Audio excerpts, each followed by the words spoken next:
Laissez-moi vous dire que le poète n'a pas la vie facile. Dans un monde devenu ce manteau de ténèbres, pailleté d'éphémère, par une actualité exténuée en quelques heures, qu'on renouvelle tous les jours et qui tient toute la place avant de s'effacer. Un monde où le niveau des larmes, cependant, ne cesse de monter.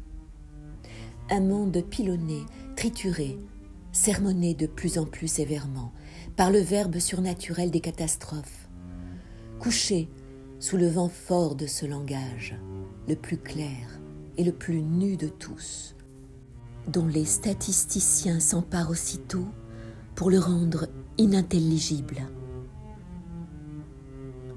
C'est pourquoi je le dis ici, pour le salut de ce qui nous reste d'âme, pour l'honneur de l'esprit, jamais, depuis l'origine du monde, depuis la création de la lumière et la séparation des eaux d'en haut et de celles d'en bas, ni à aucun moment au long de notre histoire depuis le tout premier commencement, jamais la poésie n'a été aussi nécessaire, quel que puisse être le nombre de ceux qui ne le savent pas, ni réclamer dans une urgence aussi abrupte et absolue l'indispensable chant secret de cette pauvresse splendide, fille sauvage de la Providence et seule héritière directe des hautes évidences premières, qui fait la honte du monde dit civilisé, et singulièrement en France, où elle est méprisée, ignorée, rejetée de nos jours plus et mieux que partout ailleurs. Parce qu'elle est l'enfant surnaturel du Verbe et naturellement l'avocate de l'âme insurgée, donc de plein pied avec l'Apocalypse. La poésie est par essence le seul langage assez vivant, encore assez armé, encore assez puissant et entier, assez près du mystère aussi de la parole pour emporter d'assaut les forteresses de l'inertie et crever le béton des citadelles du mensonge, portant en elle un grain de vérité humaine qui peut germer encore, une semence de beauté qui fleurira dans la hideur, de saint pollen de l'immortelle simplicité et même, pour certains, l'amande du noyau du fruit intemporel qui fait lever dans l'âme, puissamment, un arbre superbe avec le bruissement vivant de son feuillage, le creusement très doux du bleu des ombres et la visite claire des oiseaux qui le feront sourire. Autour de sa sagesse pivotent les saisons, jamais un mot. Il lave l'air intimement. Il appelle la pluie d'en haut. Il fertilise les déserts. Et c'est sur lui, significativement, sur ce mage majestueux que s'abat, depuis un quart de siècle, la main meurtrière de ce qu'on nomme le progrès.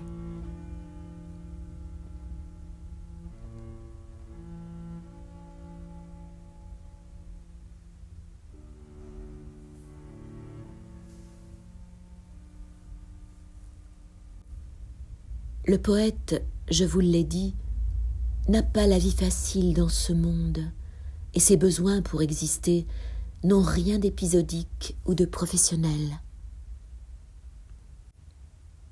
Il est voué à l'essentiel, donc à la pauvreté matérielle.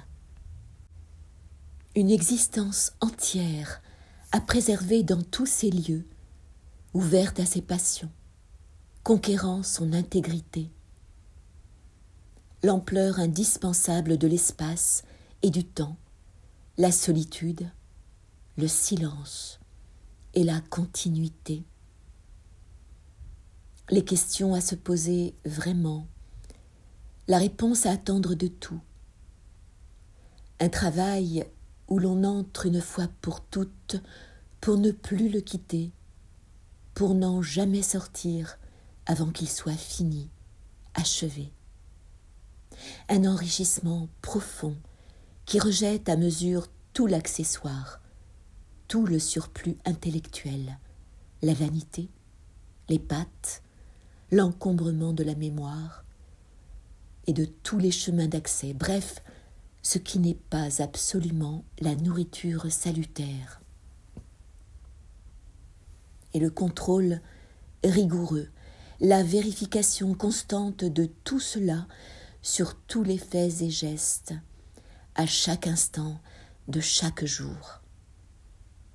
Un combat, s'il faut l'appeler de son nom, qui ne se ralentit jamais une fois qu'il est engagé, s'enhardissant de tous les héroïsmes aussi naturellement qu'une plante, en croissant, s'enhardit de son ver.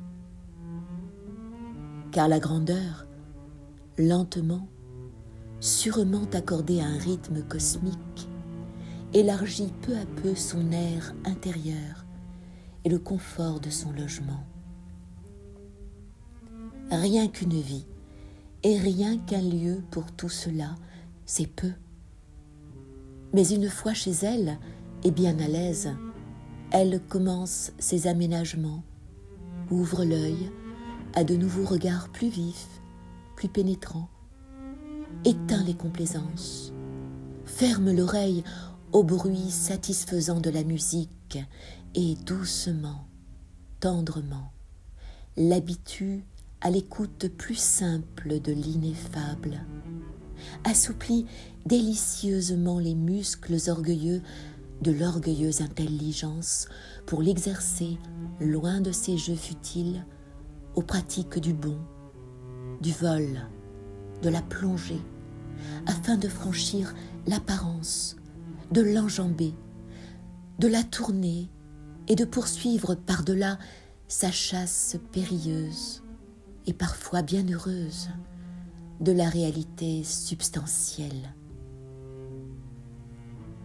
C'est vrai, on ne peut parler ce langage qu'à ceux qui le savent déjà, ou qui sont sur le bord, ou qui veulent y être. Il est peut-être vrai aussi qu'ils ne sont pas nombreux, on le dit en tout cas, et les autres le croient. Mais comment le savoir si personne n'essaie ?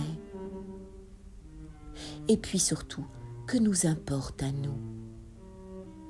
Les autres sont des morts, un nombre seulement, des impersonnes qui sont nées mortes dans leur époque, dont elles ne toucheront jamais le vrai moment du doigt.